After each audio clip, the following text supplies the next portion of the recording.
Thunderbirds 1965 is a project to celebrate the 50th anniversary of Thunderbirds. We're creating 3 new episodes of Thunderbirds based on 1960s commercially available stories that were recorded specifically for record. So this allows us to create new episodes that not only will look exactly like they did back in the day, but sound exactly like they did back in the day. We're hoping to revive an art form that is pretty much extinct to bring back the magic of Thunderbirds and Super Marionation. Thunderbirds are go!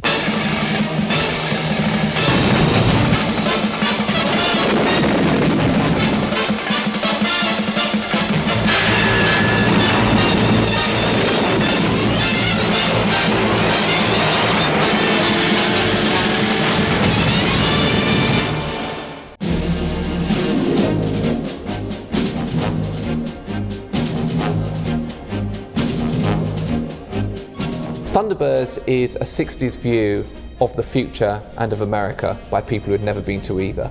That in itself makes quite a fun show. On the one level, you just had really good stories that were engaging and thrilling and exciting. But also they had humour, and at the heart of it was a family. They all had to hold on to a secret. When I was somewhere between 7 and 8, this new programme came on TV, Thunderbirds. And it was an instant magical journey for me. I was looking at something utterly tangible. There were so many things to look at, so many visuals, models, puppets, everything was just so cool. I really love the quality that goes into these tiny things. It's such a unique form of filmmaking. There is nothing like it on television, either before or since, really. That Super Marionation technique that came from the 60s has an appeal to it that's so specific to it.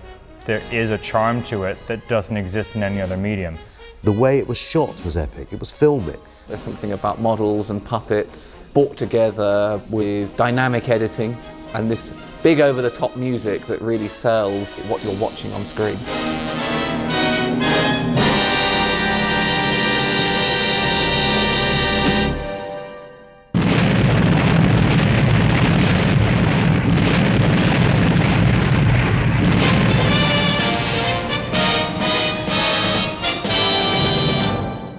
Super Marionation is a term that Gerry Anderson came up with to sell this idea that you're making this very sophisticated form of puppetry. This is not your Andy Pandy, this is not your Bill and Ben, this is not puppets hanging in front of a board with thick wires and kind of doing this with painted on eyes and painted on mouth. This is a very sophisticated, higher class form of marionette entertainment. When they were doing it in the 60s, they wanted to make live action films. Gerry Anderson hated being associated with puppets. And the goal of that team was make these things as cinematic as possible, have depth to the set. You film them like people, give them close-ups, give them mid-shots, let the camera interact with them as though they're real people. This is an example of a Super Marionation puppet, and what you can see here is you've got this fiberglass head. If you take the back of the head off and you look inside, sorry, for anyone who has a weak stomach, this is the eye rocker, and this is actually what allows your eyes to move back and forth. And then you've got an electromagnet down there that when you send the electric pulse through, that's what moves the mouth and causes it to talk. The key core of Super Marionation was that the puppets were able to speak in time with the dialogue, which is really important when you're trying to sell the credibility of something being alive, because everyone we talk to speaks in sync with the dialogue. Gerry Anderson said these puppets can't walk, or these puppets can't pick things up. They have one expression on their face. They have a very static face. But the funny thing is that those limitations also mean that they can do a lot. There's a very narrow window within which the characters can emote, but they do that very well. You know, if the character looks slightly to the left but lowers its head, you get one expression, you might get coy. If they push their eyes all the way over and look up, they can look snooty. Farewell, Mr. Charles. Your family would have been proud of you. They finished up in jail too, I believe. So when you pair that with dialogue or with the context of a scene, you can get so much emotion, so much performance out of something that is so static. You can see their puppets, you occasionally see the strings, you occasionally kind of are aware that they don't move quite like real people, but you I think it's testament to the stories and the whole bit that you kind of do feel for them when they're in peril. There's natural perspective in the shots, so they, in a bizarre way, they feel more organic than a two-dimensional image ever will, because they can turn and they do have shadows, and the fact that they don't move as naturally as us, we bypass that. They didn't realise that they'd ended up creating this rather odd art that has its own unique appeal. You struggle in vain.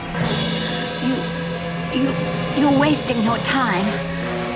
I know nothing. All right. You asked for it. Okay. You've got 3 seconds to switch off that beam. Look out, Scott. Scott, switch off the beam. Oh, where's the master switch? Scott, quickly. Now hold tight, Penelope. We were so excited about the fact that mini albums of Thunderbirds existed. They did obviously do mini albums that were just recaps of episodes, but we had these 3 that were just completely unique to vinyl, really. And the coolest thing about that is, of course, all the voices are there. You've got Peter Dineley and Shane Rimmer and Sylvia Anderson and David Graham. Making authentic Thunderbirds, 1965 Thunderbirds, you couldn't do it without having those voices. That's the blessing of having those mini albums. The curse of it is that they never designed them to make them into movies. They were made strictly as audio plays, really, and so part of our job has been to adapt them to suit the visual medium, and that involves a lot of careful unpicking of the audio elements, restructuring, inventing new scenes, new bits of business. And it's things like Thunderbird 4 making an appearance in Stately Homes Robberies, a uranium plant which is exploding, and the Abominable Snowman. These aren't in the mini albums, so we've managed to make these sometimes pedestrian mini albums into proper episodes. Now, to deal with that mess of Lady Penelope.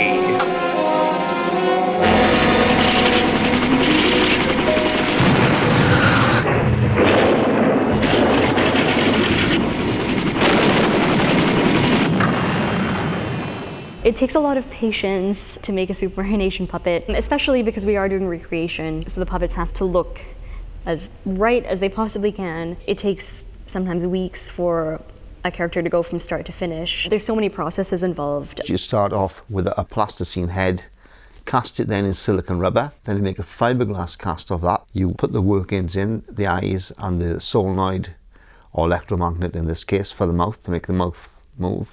Then of course they've got to go off and be wigged. They're difficult puppets to work with, but I think once the technique is perfected, they work very well. I think the trickiest things are probably the eyes, because they have to be really, really good quality human style eyes. Lots of people tried to recreate them, but they're very difficult to do. They've got to be done to a standard, and they've got to be done in the same way out of dental acrylics to get that nice clear lens in it.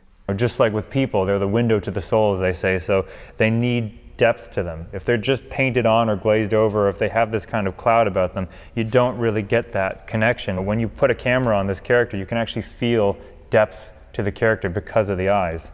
It seems that most of the sculpts are asymmetric, and of course if you're making animatronics, the main thing, most of it has to be symmetrical because it's actually a mechanical piece.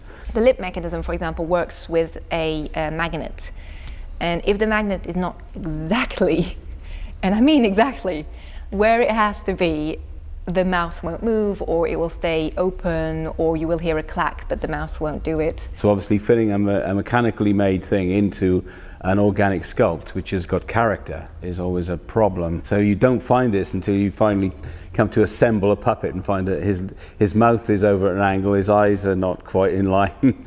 And then it's really playing and trying to get those characters to actually look the same as they would have done in the 60s, because obviously these quirks were what made them the characters. We're constantly trying to make it look like the original, which you can't do entirely because even their puppets did not look the same between the individual stages. And the tiniest degrees of variance can completely destroy the look that you're going for. We are really sensitive to the slightest changes in people's faces. So if you meet someone and suddenly their eye is an inch to the left, then they look weird. And obviously at a puppet scale, if it's a millimetre or two out, well then it might as well be an inch at that scale. I think the strength of using these marionettes is you have a complete figure to work with. They are a complete entity. And you can treat them as a live action actor really. If you've got a full set to go with them, you can place the camera however you like. The limitations, I suppose, really are to do with the way in which the character is remotely controlled by these very long wires. It's quite difficult to get precise movement with them. One of the most important things for a supermarionation puppeteer is arm strength, because sometimes you're standing up there, you're holding a puppet for almost an hour while lighting is set up and the camera's set up, and I think physical strength really helps. It's very easy to forget, you know, on that credit way down somewhere near the end of the list on Thunderbird 5, that the puppeteers, they are the actors. So often we focus on the voice artists, but actually the performance that the characters give, you know, is so important to the way the show works. When you see the puppets hanging from the bridge, and all of a sudden the lights go on, and the puppeteer grabs the control and starts working it suddenly comes to life.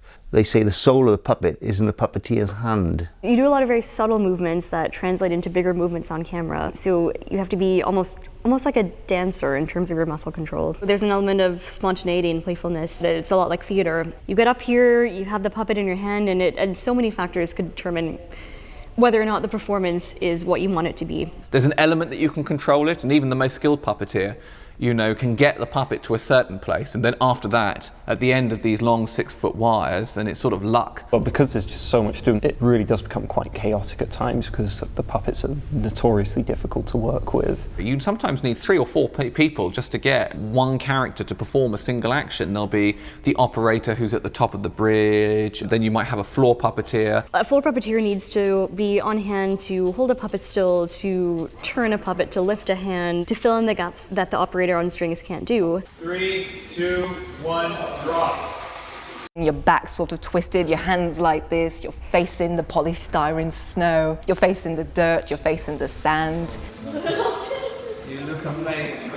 And then you've got the lip sync operator, you know, who has to make sure that the dialogue is keyed in time. The lip sync system that we use here is different to the system they'd have used in the 1960s on the original series, in that it was transmitted down the wires. We have a cable that goes up the leg and up the body because the strings become very brittle when you transmit the signal down them. We also have to activate the lip sync manually as well, so we have a switch. As the dialogue goes, you have to press in time to the lip movements, which can be quite difficult when you have a long passage of dialogue. Lip movement is something that people do associate with the puppets, and examples in the series where the lip sync doesn't work or it's wrong, it's very noticeable. It does throw people off, so I suppose in a way it is an extension of the puppeteering itself.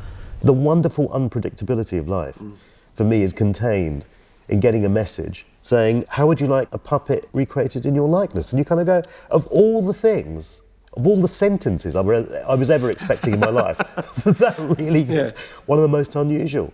Oh, my dear high-born titled English lady, the evidence is underwhelming.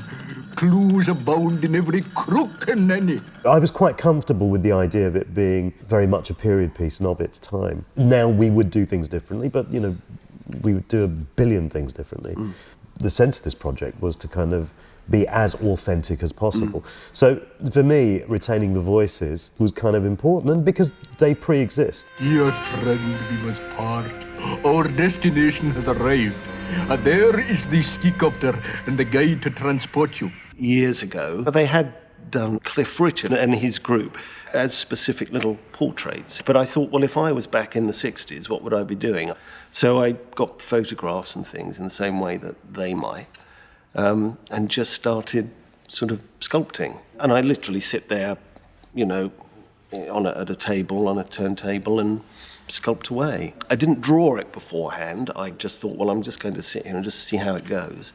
And slowly, it sort of came to life. You sculpt the hair on so you can get the final idea of what it's going to look like and so on.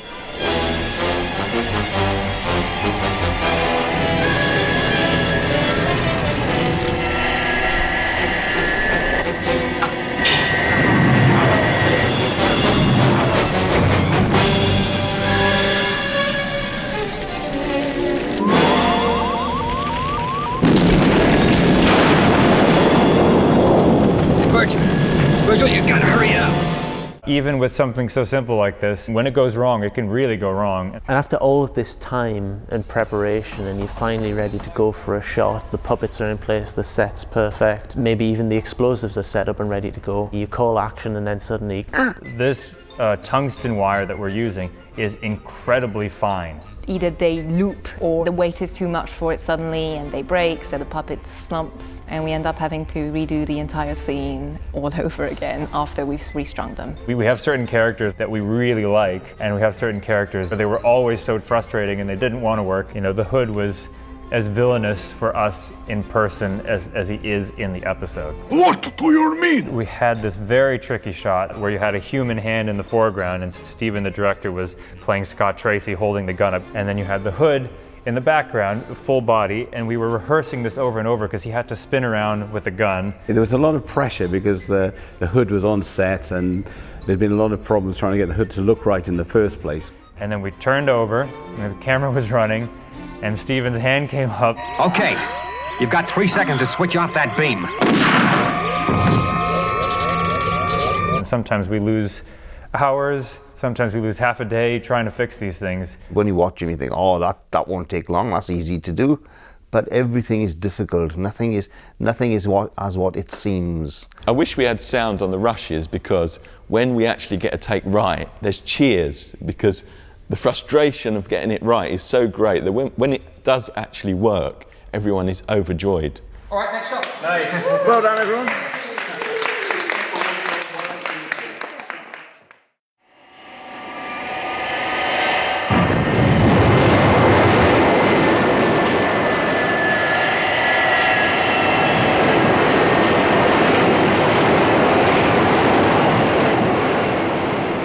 The model work in Thunderbirds and all those types of shows is very specific. There's a very specific way that they make their planes fly, that they make the cars drive, the way they film it. Very of its time in terms of the grammar of the way craft are so often going left to right, right to left. I suppose the modern way of filmmaking is to make you feel like you're travelling much more with the vehicle or much more in the centre of action, whereas the Derek Medding style of filmmaking is that you're an observer.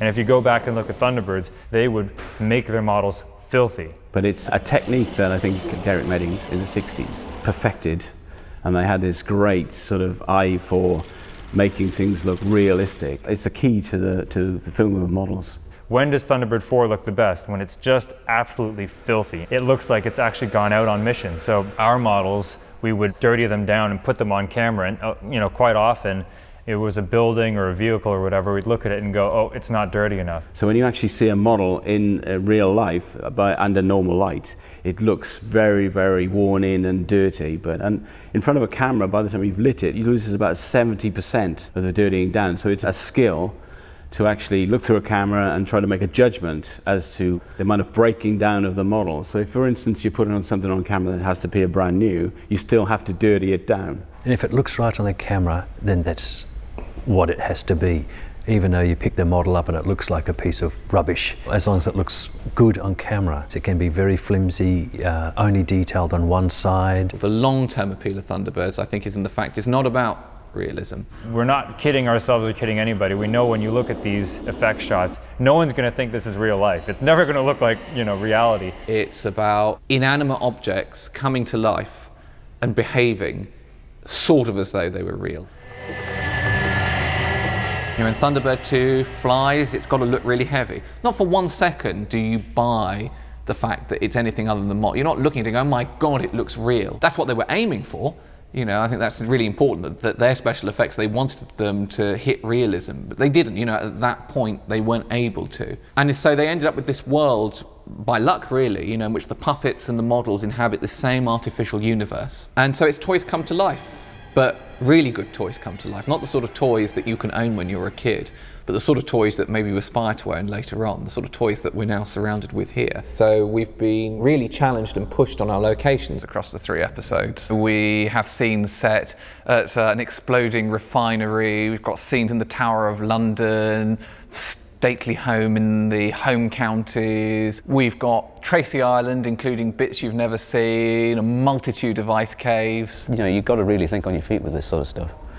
the production is going to stop tomorrow unless you provide the set. Stephen would come to me and he'd say, well, we want to shoot this tomorrow. What's the possibilities? And Hilton is the master when it comes to identifying bits of kit parts that they used on the original sets and then to reusing those same kit parts on these sets, which is, I think, really important to the success of us convincing the audience that these episodes could have been made in the 60s. Just really hunting down on eBay, trying to find the bits and pieces they used, the little things like the grills, very identifiable things throughout the whole of the Gerry Anderson series. Things like the little bulbs, toothpaste tube tops, and trying to make it as authentic as we could, really. We have to make a long study of the styles, the materials, get into the heads of the model makers of the time. So it's trying to find and replicate all the original kits and toys, materials, the way things were painted, the way they were aged. This is the lounge, Penny. I control most of the rescue operations from here. Oh, really, Jeff? It's quite beautiful.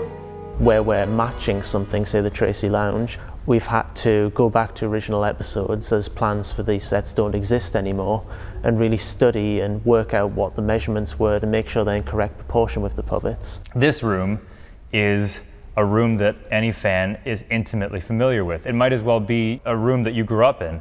So when we came to make a replica of this, it was incredibly important that it wasn't too big, that it wasn't too small, that the colors were right to get it to look right on camera. To get the dimensions right, I took a frame grab of an original episode and then modeled 3D geometry on top of it and took measurements of it with a 3D camera on there, guessing what lens they filmed on so we could get the measurements of what that was supposed to look like. Say, Fab 1 sure is a great automobile.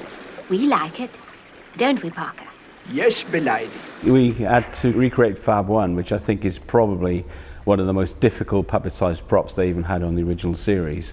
So we were loaned sections of a Fab 1 model, which then we had to modify. And I just happened to have, from 20 years ago, some casts from the original Thunderbirds Ago Fab 1, which I then reworked to make it look something like the first series car. I can't think of another series where people have attempted to bring it back and do it exactly the same way. Maybe because most of the time it's not possible. If you suddenly decided that you wanted to remake, I don't know, 1960s Doctor Who or the Avengers, you wouldn't have the actors around. So in that sense, it would be an impossible feat.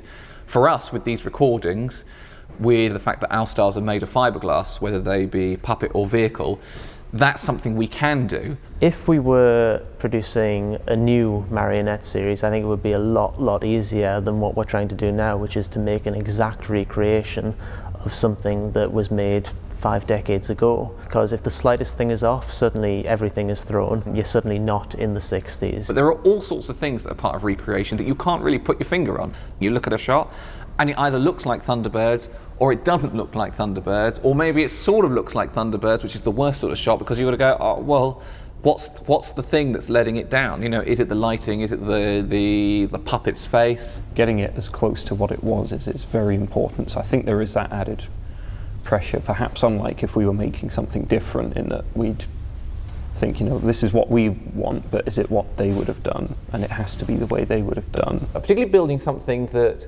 has to appear, not a recreation of Thunderbird 2, not a recreation of a puppet, but those little bits of detailing, sets that are built specially for this production, they need to be made in a way that looks like they could have been made in the 60s. One of our big problems with this is sometimes people who have supplied stuff, they make it too well, and that's not to run down the original series. And we're doing this using some modern technology, and it would be tempting to try and update the way we're doing things, but really you have to keep bringing it back to the 60s. I met Stephen and Geraldine because we were appearing together in a play in Geneva, which I was doing costumes for, and Stephen sidled up to me towards the end and said, would you be interested in doing something a bit bizarre?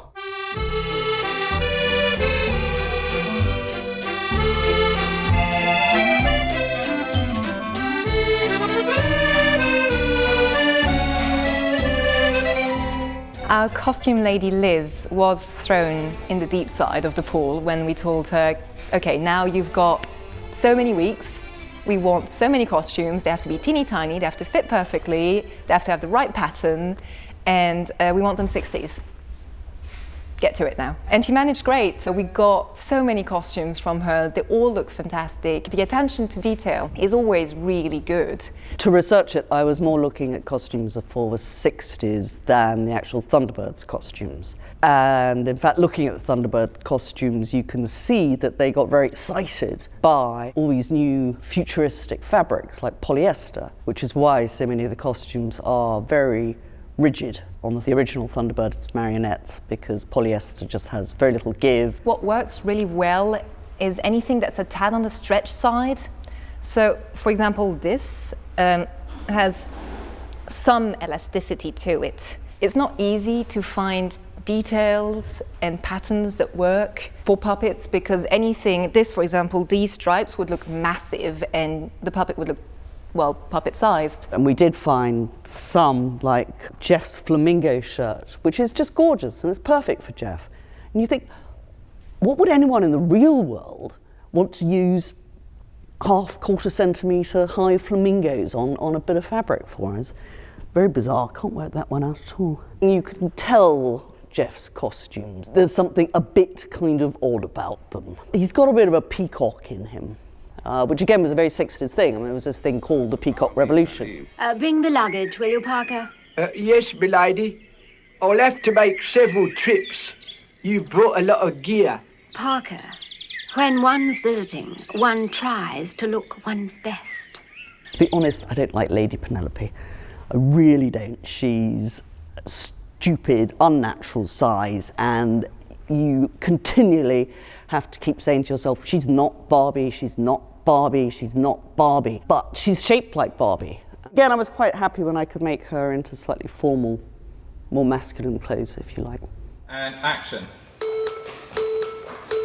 I must say, Parker, it was a good idea of yours to bring that one along. So much more convenient. Yes, milady. Sort of knew it would be as close to the 1960s experience making the original series as would be possible.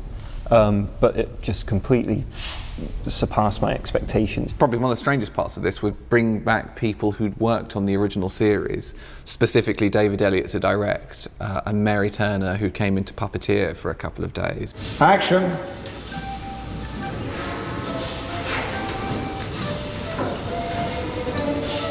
Turn. I'll get the lockstockings. Watch out for guards. Oh, it reminds me of the earlier days coming back to this place. Well, it was weird. As soon as I opened the door there, I was at home. It doesn't feel any different, especially when Mary comes. Yeah, it's bang. It's just the same. Yeah. It was incredible when David and Mary were working together, because they both immediately came back to their working relationship they'd had all those years ago. Well, we're very lucky. We've been friends for over 50 years, haven't we? Yes, we've been together for 50 years. You soon get back into it again, I think. Well, to be honest, you've never gone out of it. Are you ready? Yeah. Running. Action. And he manages to knock out the automatic TV cameras too. Exactly. It's almost as if he's a phantom. Yep, that's the one. Print. Cool. Print. Every single shot that we do takes a lot of preparation, days and days of preparation before you actually get it before the camera. David Tremont, for instance, spent a good few weeks building this beautiful mansion that we knew was going to be blown up in seconds. The most exciting thing has to be the mansion exploding.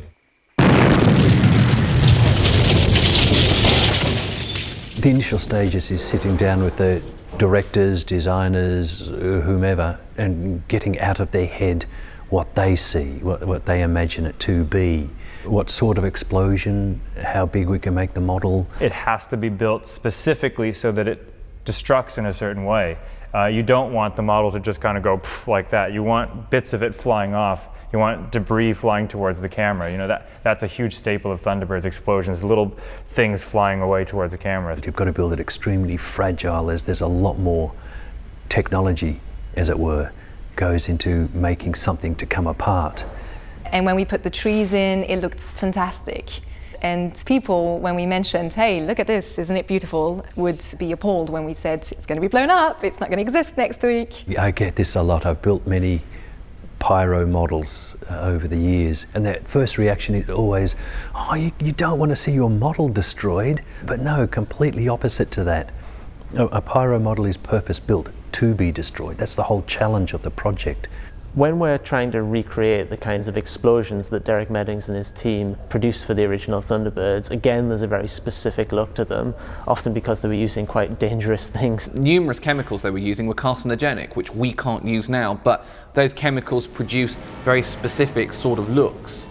Black smoke turns up everywhere in Thunderbirds when there's an explosion. There's usually this toxic stuff which you wouldn't want to breathe in, and you can't use now because it's illegal. One of the challenges for our pyrotechnicians was to go away, look at what they were doing, and then try and come up with something that was the equivalent of what they were using so that we could achieve the same sort of look. It requires working a lot with the pyrotechnicians, designing what sort of explosion, what sort of sequences, how many, how big. That's the larger charge that we would suspend in a roof to blow the roof off and the timbers. And then we have others here which will fire vertically in the air, producing flame at the same time. The pyro guys come in, put all their charges into it. Then once they're all finished, they move out, then I go in and fill every gap I can with debris. Tremont spent weeks and weeks building this model, and it's all in one shot. It's going to blow up, and if it doesn't work, we can't do it again. So we actually put 2 cameras on it just in case to make sure that we got it, because we'd never be able to set that up again. You just hope that it works. So when it exploded, it just went pow.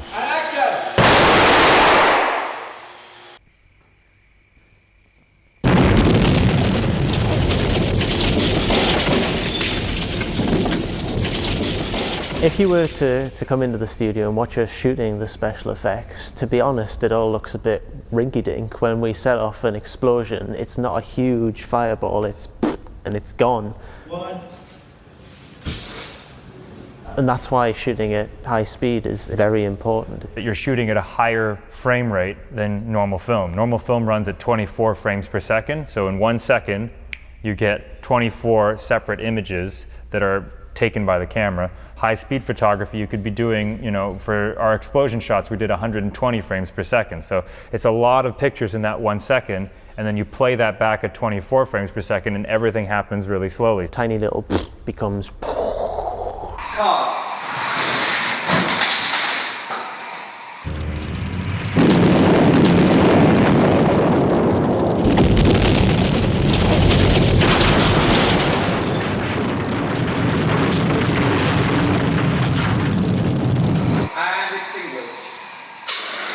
And that applies to the models as well. When you've got models on strings flying across the screen, they tend to bump and wobble. If you shoot it at high speed, and then when you play it back normally, the bumps and wobbles become sort of gentle turbulence. It just feels right. The craft have weight. They feel like they're actually suspended in mid-air.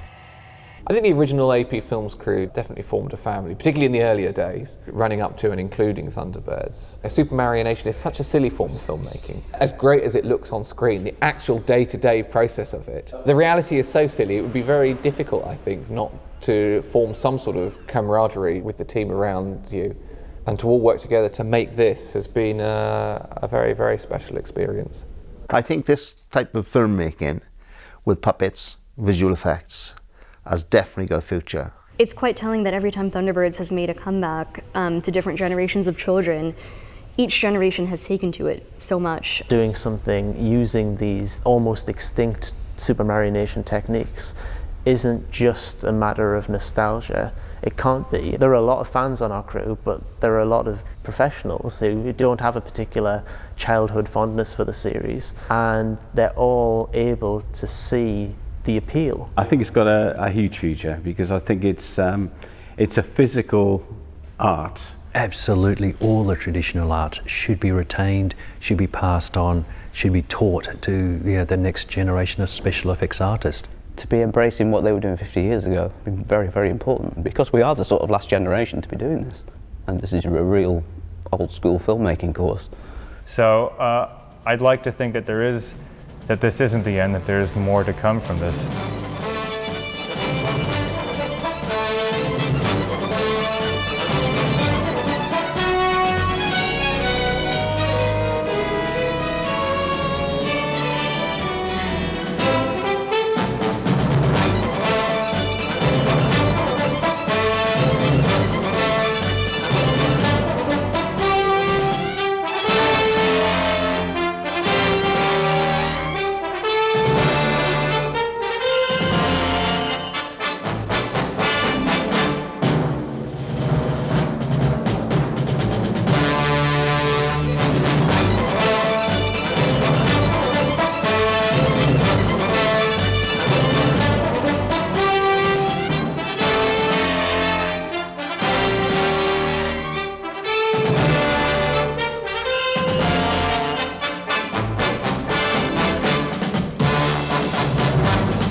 Thunderbirds are definitely go.